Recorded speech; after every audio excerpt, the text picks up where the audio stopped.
సహోదరి సహోదరులకు, అలాగే సేవకులకు, పెద్దలకు యేసుక్రీస్తు వారి ప్రశస్తమైన నామంలో మీ అందరికీ శుభాలు తెలియజేస్తున్నాను. ఉదయకాల సమయంలో మన వాక్య పఠన భాగంగా ఎఫెసీయులకు రాసినటువంటి పత్రిక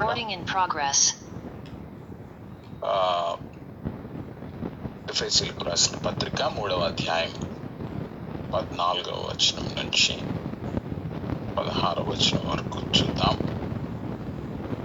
ఈ హేతువు చేత పరలోకమందును భూమి మీదను ఉన్న ప్రతి కుటుంబము ఏ తండ్రిని బట్టి కుటుంబం అని పిలువబడుచున్నదో ఆ తండ్రి ఎదుట నేను మోకాళ్ళుని మీ అంతరంగ పురుషుని యందు శక్తి కలిగి ఆయన ఆత్మ వలన బలపరచబడినట్లుగాను, క్రీస్తు మీ హృదయముల్లో విశ్వాసము ద్వారా నివసించున్నట్లుగాను తన మహిమైశ్వర్యము చొప్పున మీకు దయచేయవలననియు, మీరు దేవుని సంపూర్ణత యందు పూర్ణులగునట్లుగా ప్రేమ యందు వేరుపారి స్థిరపడి సమస్త పరిశుద్ధతలతో కూడా దాని వెడల్పు, పొడుగు, లోతు, ఎత్తు ఎంతో గ్రహించుకొనుటకును జ్ఞానమునకు మించిన క్రీస్తు ప్రేమను తెలుసుకొనుటకు తగిన శక్తి కలవారు కావాలనని ప్రార్థించుచున్నాను.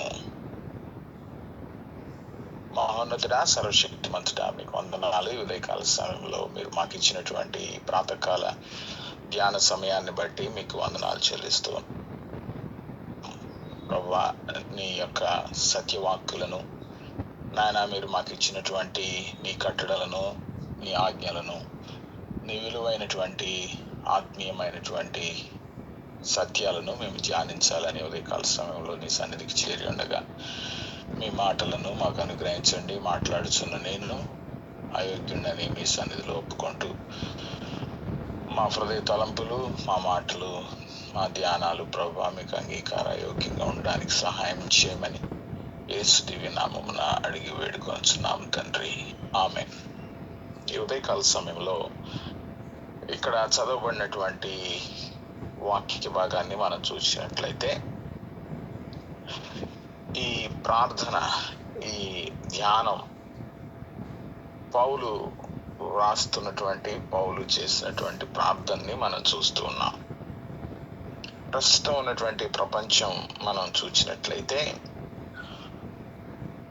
మన చుట్టూ ఉన్న సంఘటనలు, మనం ప్రతిరోజు చూస్తున్నటువంటి సోషల్ మీడియా కానివ్వండి, ఇవన్నీ కూడా మనకు చాలా బలమైనటువంటివి, శక్తివంతమైనటువంటి చిత్రాలను మనకు చూపిస్తూ ఉంది.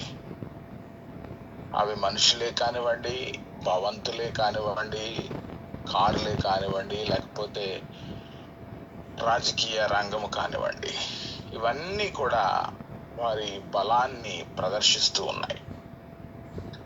కానీ ఈ యొక్క దైవ గ్రంథం, లేఖనం మనకి ఏ సత్యాన్ని వివరిస్తుంది అంటే, ఇంతటి బలవంతులైనటువంటి వ్యక్తులు కూడా బయటికి శారీరక దారుఢ్యాన్ని చూపిస్తున్న వారు కూడా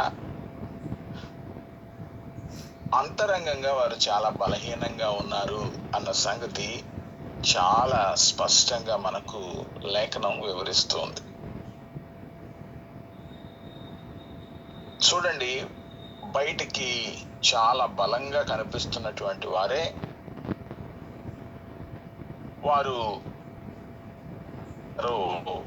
లేఖనాల్లో మనం చూస్తాం. సంసోన్ని గమనించినట్లయితే శారీరకంగా బలవంతుడిగా ఉన్నాడు, ఆత్మీయంగా ఎటువంటి క్రమశిక్షణ లేనివాడిగా ఉన్నాడు. ఎందుచేత తాను ఓటమి పాలయ్యాడు అంటే, తనకున్నటువంటి వాంఛలను బట్టి ఫిలిష్తీయుల చేతిలో ఓడిపోయాడు. సౌలును గమనించినట్లయితే తనకు అధికారం ఉన్నది, దేవుని చేత అభిషేకించబడిన వాడిగా ఉన్నాడు. కానీ తన జీవితంలో విధేయత లేదు. దేవుని యొక్క వాక్యాన్ని సరిగా అనుసరించక మనుషుల యొక్క స్తుతిని మాత్రమే కోరుకున్నాడు. తన సొంత కత్తితో తాను మరణించాడు. ఇంకొక మూడవ ఉదాహరణని మనం చూసినట్లయితే, ఈ రెండు ఉదాహరణలు కూడా పాత నిబంధన నుంచి మనం చూసాం. మూడవదిగా యూదా ఇస్కరియోతును చూస్తే ప్రభుతో దాదాపు 3 సంవత్సరాలు నడిచిన వాడిగా కనబడుతున్నాడు. ఆయన్ని వెంబడించిన వాడిగా కనబడుతున్నాడు. ప్రభు చేసిన ప్రతి అద్భుత కార్యాన్ని చాలా దగ్గరగా తన సొంత కళ్ళతో చూశాడు. ప్రభు బోధించినటువంటి ప్రతి ప్రసంగాన్ని విన్నాడు. కానీ తన హృదయం దేవునికి దూరంగా ఉంది. తన జీవితాన్ని తన చేతులతో తానే ముగించుకున్నాడు. అందుకనే సామెతల గ్రంథం 18వ అధ్యాయం 14వ వచనంలో చూసినట్లయితే,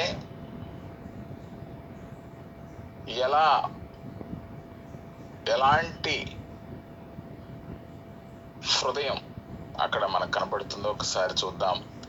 సామెతల గ్రంథం 18వ అధ్యాయం 14వ వచనం. సామెతల గ్రంథం 18వ అధ్యాయం 14వ వచనం. నరుని ఆత్మ వాని వ్యాధి నోర్చును, నలిగిన హృదయమును ఎవడు సహింపగలడు. ఇక్కడ మనం చూసినట్లయితే ఆ నలిగిన హృదయాన్ని ఎవడు సహింపగలడు. నరుని ఆత్మ ఓరుస్తుందంట, ఓర్పును కలిగి ఉంటుంది. ఇక్కడ మనం ఇందాక చదివినటువంటి ప్రార్థనను గమనించినట్లయితే, ఆ ప్రార్థనే పౌలు గారు రోమా చెరసాల నుంచి రాస్తున్నాడు. తన చేతులకు బోండాలు బిగించారు, బయటేమో శత్రువులు ఉన్నారు. అలాంటి పరిస్థితుల్లో తాను చేయగలిగిందల్లా ప్రార్థించడమే. కానీ తన ప్రార్థనని మనం జాగ్రత్తగా గమనిస్తే, తనున్న పరిస్థితుల నుంచి విడుదల కొరకు ప్రార్థించట్లేదు. తానున్న పరిస్థితుల నుంచి రాజకీయంగా స్వాతంత్రం గురించి తాను ప్రార్థించడం లేదు. చాలా జాగ్రత్తగా గమనించండి.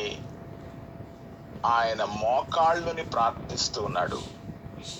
తన మోకాళ్ళ మీద ప్రార్థనను మనం గమనించినట్లయితే తన ఆత్మీయ స్థితి ఎంత లోతుగా ఉందో మనకు అర్థమవుతుంది. చూడండి, ఈ హేతువు చేత పరలోకమందును భూమి మీదను ఉన్న ప్రతి కుటుంబమునకు ఏ తండ్రిని బట్టి కుటుంబం అని పిలువబడుతున్నదో ఆ తండ్రి ఎదుట నేను మోకాళ్ళుని. ముందుగా తన యొక్క భంగిమను చూస్తూ ఉన్నట్లయితే ప్రభువుకు తాను సర్వస్వం అర్పించుకొని ఆయన యొక్క ఉన్నతమైన అధికారాన్ని ఒప్పుకుంటున్న సత్యం తన హృదయం నుండి, హృదయాంతరాల్లో నుండి తాను గ్రహించాడు. కాబట్టి వెనువెంటనే తన యొక్క భంగిమ మోకాళ్ళ పైన ఉంది. కానీ దేని కొరకు ప్రార్థిస్తున్నాడు? మీరు అంతరంగ పురుషుని యందు శక్తి కలిగి ఆయన ఆత్మ వలన బలపరచబడినట్లుగా. కాబట్టి మనం ఎలా ఉన్నామో అన్నది, ఎలా మనం ఆధారపడుతున్నాం అన్నది మన భంగిమను బట్టి అర్థమవుతుంది. కొంతమంది చాలా గర్వంగా రొమ్ము విరుచుకొని నించుంటారు. కొంతమంది వినయంగా నమస్కరిస్తూ ఉంటారు. మరి కొంతమంది ఇంకా చేసేది ఏమీ లేదు, ప్రభువే నాకు శరణ్యం అని ఆయన సన్నిధిలో మోకరిస్తారు. అందుకనే 14వ వచనంలో మనం ఈ హేతువు చేత నేను మోకరిస్తున్నాను అంటున్నాడు. తాను నోరు తెరవక ముందు, ప్రార్థించక ముందు తన నుంచి ఒక చర్య మనకు కనబడుతుంది. ఆ చర్య ఏంటంటే తాను మోకాళ్లపై ఉన్నాడు. ప్రియమైన వాళ్ళారా, ఎందుకు ఈ మాట మీతో చెప్తున్నాను అంటే, సాంస్కృతిక పరంగా, చారిత్రక పరంగా యూదుల యొక్క ఆరాధన క్రమాన్ని మనం చూసినట్లయితే, వారు స్వాభావికంగా ప్రార్థన అనగానే వారు లేచి నిలబడి ప్రార్థన చేస్తారు. వారి చేతులను ఆకాశం వైపు చాచి ప్రార్థన చేస్తారు. మోకాళ్ళు ఉండడం, మోకాళ్ళ పైకి రావడం అంటే అది ఎప్పుడు జరుగుతుందంటే, వారు అత్యంత క్లిష్టమైన పరిస్థితుల్లో వారిని వారు సంపూర్ణంగా సమర్పించుకున్నప్పుడు, లేదా వారున్న పరిస్థితిని బట్టి ఆశ్చర్యచకితులైనప్పుడు మాత్రమే వారు మోకాళ్ళపైకి వస్తారు. ఇక్కడ పౌలు తాను నేను మోకాళ్ళున్నాను అని అంటున్నాడు. ఆయన మోకాళ్ళ మీదకి రావడం ఒక అత్యవసర విషయాన్ని మనకు తెలియజేస్తుంది. ఎందుకు మోకాళ్ళు ఉన్నాడు అంటే, మొదటగా ఆయన సార్వభౌమాధికారాన్ని తాను గుర్తించాడు. రెండవది, తనను తాను సంపూర్ణంగా ప్రభువుకు సమర్పించుకున్నట్లు మనకు అర్థమవుతుంది. తనకు ఏ యొక్క స్వీయమైనటువంటి ఆశలు ఉన్నప్పటికీ వాటన్నిటినీ కూడా ప్రభు పాదాల కింద ఆయన విడిచిపెట్టినట్లుగా మనకు అర్థమవుతుంది. అంత మాత్రమే కాదు, నా వంతుగా నేను ప్రయత్నించాను, ఇవేవి కూడా పని చేయలేదు, కాబట్టి నీవే నాకు శరణం అన్న విషయం మనకు అర్థమవుతుంది. ఆయన పౌలు యొక్క ఆత్మ, అయ్యా నీవే కావాలి, నీవే నాకు ఆధారం అన్నది మనకు అర్థమవుతుంది. ఇలా మోకరించిన సందర్భాలు మీకు ఒక 4 చూపిస్తాను. చదవటానికి మన దగ్గర సమయం లేదు, జాగ్రత్తగా గమనించండి. సొలొమోను ఆ మందిరాన్ని తాను దేవునికి ప్రతిష్ఠించే సమయంలో చూచినట్లయితే, తాను రాజుగా ఉన్నప్పటికీ ప్రభు సన్నిధిలో తాను మోకరించి ఆ మందిరము పట్టచాలని దేవుని ఎదుట తాను సాగిలపడినట్లు మనం చూస్తాము. మొదటి రాజుల గ్రంథం 8వ అధ్యాయం చివరి భాగంలో. దానియేలు విషయంలో కూడా మనం చూసినట్లయితే, ప్రతి దినము కూడా ముమ్మారు తాను మోకరించాడు. ఎంతవరకు మోకరించాడంటే, తాను ప్రార్థించడం ద్వారా, ప్రభువుని సేవించడం ద్వారా మరణం సంభవిస్తుంది అన్న సమయంలో కూడా తాను మోకరించిన సంఘటనలు మనం దానియేలు గ్రంథం 6వ అధ్యాయంలో చూస్తాం. మనకు ప్రభు రక్షకుడిగా ఉన్నటువంటి యేసుక్రీస్తు వారు కూడా ఆయన గెత్సేమనే తోటలో తన చిత్తాన్ని ప్రక్కన పెట్టి, తన ఇష్టాన్ని ఏమాత్రం కూడా జరిగించకుండా, తండ్రి చిత్తాన్ని నీ చిత్తమే సిద్ధించుగాక అంటూ ఆయన కూడా మోకరించారు. అది మనం లూకా సువార్తలో చూస్తాం. మనందరికీ తెలుసు, స్టెఫెను ఆయనని రాళ్ళు రువ్వుతూ ఉన్నప్పుడు ఆయన తన మోకాళ్ళపైకి వచ్చేసాడు. రాళ్ళు రువ్వుతున్న వారిని శిక్షించమనో, వారిపై కోపం కానీ, వారిని నిందించడం కానీ కాకుండా, ఎవరైతే తనపై రాళ్ళు రువ్వుతున్నారో వాళ్ళని ప్రభువు రక్షించమని వారి కొరకు ప్రార్థన చేస్తూ ఉన్నాడు చనిపోతున్న సమయం. ఈ విషయాన్ని మనం అపోస్తల కార్యములు 7వ అధ్యాయంలో చూస్తాం. కాబట్టి మనకు పాత నిబంధన గ్రంథంలో చూసినట్లయితే, యాజకుడు ప్రత్యక్ష గుడారములోనికి వెళ్ళి అర్పణలు అర్పించేటువంటి సమయంలో తాను ఆ పరిశుద్ధ ప్రదేశంలోనికి వెళ్తూ ఉన్నప్పుడు తనలో ఏమాత్రము అపవిత్రత ఉన్నట్లయితే ఆ అపవిత్రతను తాను ఒప్పుకుంటూ ఆ యొక్క రక్తము ద్వారానే ప్రభు యొక్క ఆ పరిశుద్ధ స్థలములోనికి వెళ్తున్నాడు అన్న సంగతి ఒప్పుకుంటాడు. పౌలు కూడా అలాగే ప్రభు యొక్క కృపా సింహాసనం యొద్ద మోకరిస్తున్నాడు. ఆ కృపా సింహాసనం యొద్ద మోకరించినప్పుడు తాను ప్రభువుతో తన ఇష్టాన్ని, తన చిత్తాన్ని జరిగించడం కాకుండా ఆయన ఏమై ఉన్నాడో తాను ఒప్పుకుంటున్నాడు. ఆయన మీద ఆధారపడుతున్నట్లు మనం చూస్తూ ఉన్నాం. కాబట్టి తాను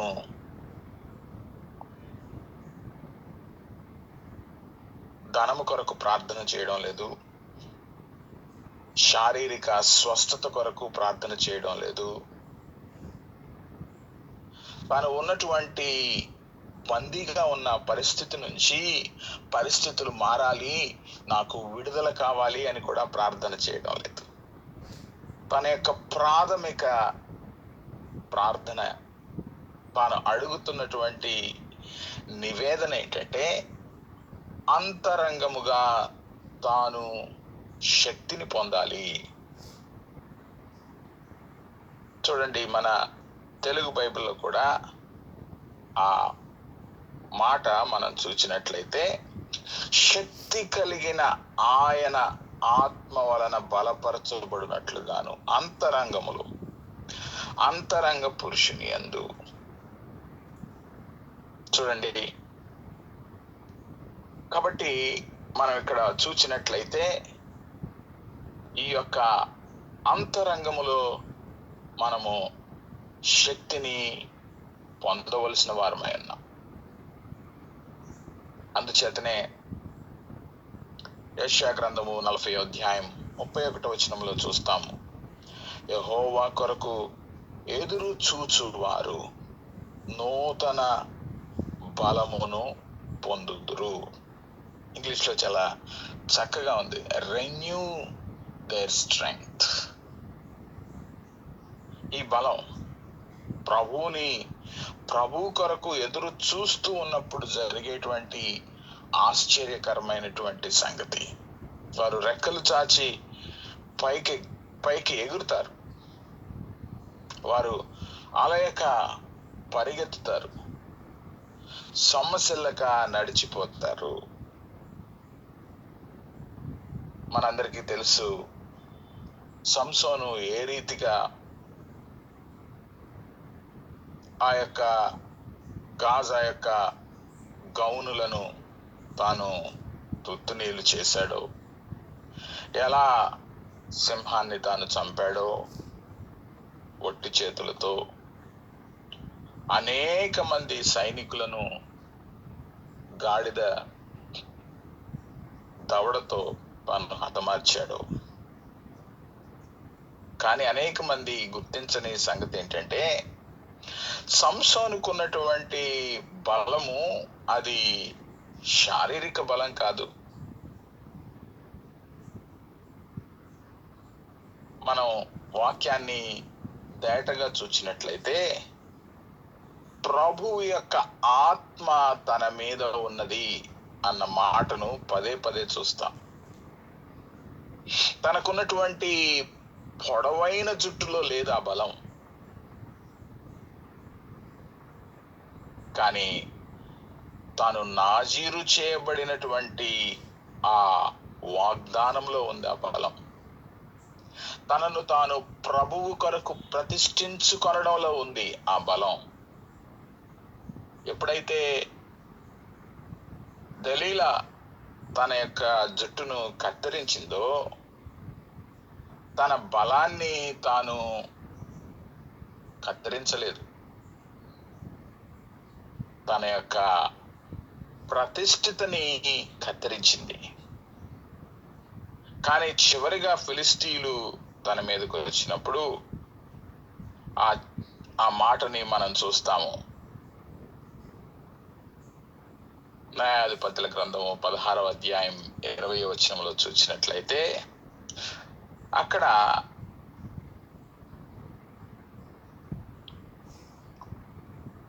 సంసోనుకు అర్థం అవ్వలేదు తనకి ఏం జరిగిందో. న్యాయాధిపతుల గ్రంథము 16వ అధ్యాయం మనం 20వ వచనం చూసినట్లయితే చాలా చక్కని మాటను మనం చూస్తాం. అక్కడ సంసోను యొక్క పరిస్థితి ఎలా ఉందో మనకు అర్థమవుతుంది. తన యొక్క పరిస్థితి మనకు అర్థమవుతుంది. అప్పుడు సంసోను ఫిలిష్తీయులు నీ మీద పడుచుతున్నారనగా అతడు నిద్ర మేలుకొని, ఎప్పటి అట్లు నేను బయలుదేరి విడజిమ్ము కొందుననుకొనెను. అయితే యెహోవా తనను ఎడబాసెనని తెలియదు, అతనికి తెలియలేదు. యెహోవా అతనిని ఎడబాసెనని అతనికి తెలియలేదు. ప్రియమైనటువంటి వారలారా, ఇక్కడ మనం చూసినట్లయితే దేవుని యొక్క వాక్యములో ఆయన ప్రభువు నుంచి ఎడబాసిపోయాడు అన్న సంగతి తనకు అర్థం కాలేదు. తన నుంచి తాను ప్రభువుతో ఉన్నంత వరకు తాను బలం పొందిన వ్యక్తిగా ఉన్నాడు. తన బలం దేవుని వలన మాత్రమే కలిగినది అని తాను తెలుసుకున్న వాడిగా ఉన్నాడు. కానీ ఎప్పుడైతే దేవుని నుంచి వైదొలిగిన వాడిగా కనబడుతున్నాడో, తన యొక్క స్వీయమైనటువంటి వాంఛల చేత ఉన్నవాడిగా కనబడుతున్నాడో, తన యొక్క మాటలలో తన యొక్క చర్యలలో ప్రభు యొక్క ఆత్మ లేనిదిగా ఉంది. కాబట్టి ఇక్కడ మనం చూచినటువంటి బలము, శక్తి, అంతరంగముగా ఉన్నటువంటి శక్తి ప్రభువు వలన మాత్రమే అది కలిగినదిగా ఉన్నది.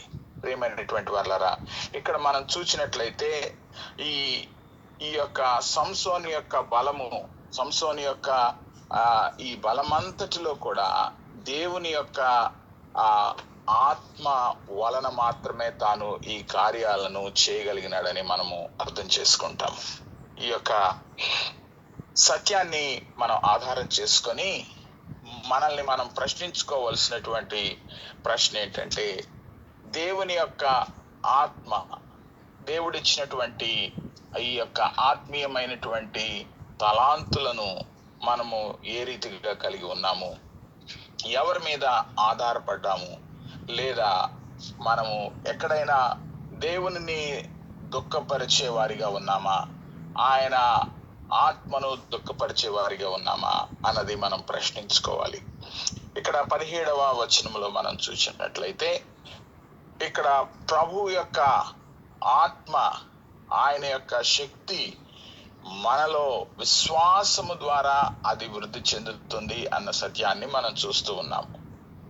పౌలు అంటున్నటువంటి ఈ మాటలు, తన ప్రార్థనను మనం చూచినట్లయితే, తన యొక్క విశ్వాసము, తన నమ్మిక ప్రభువు ద్వారా మాత్రమే తాను కలిగి ఉన్నాడనే సత్యాన్ని తాను గ్రహించాడు. కాబట్టి తన యొక్క నిశ్చలమైనటువంటి, తన స్థిరమైనటువంటి నివాసము ప్రభువు దగ్గర ఉన్నదని తాను గుర్తించాడు. కాబట్టి ఆయనను ఆశ్రయిస్తున్నవాడిగా ఉన్నాడు. కాబట్టి పౌలు యొక్క ప్రార్థనను మనం గమనించినట్లయితే మన యొక్క హృదయములో రహస్యమైనటువంటి గది లేదా రహస్యమైనటువంటి పాపము ఒకవేళ ఉన్నట్లయితే దానిని మనం ప్రభు సన్నిధిలో ఒప్పుకొనవలసిన వారిగా ఉన్నాము. ఒకవేళ ఆ విషయాన్ని, ఆ సంఘటనను మనము ఎవరి దగ్గర కూడా ఒప్పుకోకపోయినప్పటికీ ప్రభు సన్నిధిలో ఒప్పుకోవాలి. రెండవది, ఆయన నుండి మనము పశ్చాత్తాపాన్ని మనము కోరుకోవలసిన వారిగా ఉన్నాము. అది అంతరంగముగా ఉన్నటువంటి గర్వమైన ఉండవచ్చును, లేదా మరి అంతరంగముగా ఉన్నటువంటి ఆందోళన లేదా భయము, దేని గురించి అయినా మనము చింత కలిగి దాని గురించి భయపడుతున్నట్లయితే ప్రభువుకి చెందవలసినటువంటి సార్వభౌమాధికారాన్ని మనం ప్రశ్నించే వారిగా ఉన్నాము అన్న సంగతి మనం గమనించాలి. లేదా వీటన్నిటికీ మించి ఒకవేళ మనము దేనినైనా అత్యంత గొప్పగా మనము ఇష్టపడుతున్న వారిగా ఉన్నట్లయితే, దేవుని కంటే మరి ఏ ఇతర విషయాన్నైనా మనము ఆశించేవారిగా ఉన్నట్లయితే వాటన్నిటినీ కూడా ప్రభు సన్నిధిలో మనము ఒప్పుకొని విడిచిపెట్టేవారిగా ఉన్నామా? కాబట్టి ప్రభు యొక్క ప్రత్యక్ష గుడారములోనికి మనము రాగలిగిన వారిగా ఉన్నామా? ఆయన కృపా సింహాసనం యొద్దకు మనము చేరుకోగలిగిన వారిగా ఉన్నామా? ఎప్పుడైతే ప్రభువు మోషేను తాను ప్రత్యక్షపు గుడారంలోనికి రమ్మన్నాడో, తాను ప్రత్యక్షపు గుడారానికి కావలసినటువంటి ప్రతి డీటెయిల్ని ఆయన చాలా స్పష్టముగా చెప్పడం జరిగింది. ఆయన అతి పరిశుద్ధ స్థలములోని తన సన్నిధికి రావడానికి ఏ ఏ వస్తువులు ఉంచాలో, ఎలా వాటిని ప్రతిష్ఠించాలో, ఎలా ప్రభు కొరకు వాటన్నిటినీ సిద్ధపరచాలో, వాటన్నిటి విషయంలో చాలా వివరముగా ఆయన చెప్పడం జరిగింది ప్రభువు. కాబట్టి అలా వారు చేసినప్పుడు మాత్రమే దేవుని యొక్క సన్నిధి, ఆయన మహిమ ఆ ప్రత్యక్షపు గుడారం మీద దిగి వచ్చింది. కాబట్టి ఎప్పుడైతే దేవుని సన్నిధి ఆ ప్రత్యక్షపు గుడారం మీదకు దిగి వచ్చిందో, మోషే దానిలోనికి వెళ్ళలేకపోయాడు. ఎందుకంటే ఆ ప్రభు యొక్క మహిమ, ఆ సన్నిధి ప్రత్యక్షపు గుడారం మీద పూర్తిగా ఆవరించబడి ఉండట మనం చూస్తూ ఉన్నాం. అలాగే ఆత్మచేత నిండినటువంటి సంఘటనలు మనం గమనించినట్లయితే, ఎప్పుడైతే ప్రభువు మనతో ఉన్నాడో, ఆయన సన్నిధి మనతో ఉన్నదో, ప్రతి గది, ప్రతి చర్య, మన అంతరంగము అంతయు కూడా ప్రభు యొక్క సన్నిధితో నిండి ఉంటుంది. తద్వారా మనము పూర్తిగా ప్రభువుని ఆశ్రయించిన వారిగా ఉంటాము. అందుకనే 139వ కీర్తన 23-24 వచనంలో కీర్తనాకారుడైనటువంటి దావీదు తన అంతరంగం గురించి చాలా చక్కగా తాను ప్రార్థన చేస్తూ ఉన్నాడు. తన యొక్క ప్రార్థన ప్రభువుని ఆశ్రయించినదిగా ఉన్నది. తన యొక్క మాటలు, తన యొక్క ప్రార్థన సంపూర్ణంగా ప్రభువుని ఆశ్రయించినటువంటి మాటల్ని మనం చూస్తూ ఉన్నాం. 139, 23, 24 వచనాలను చూసినట్లయితే,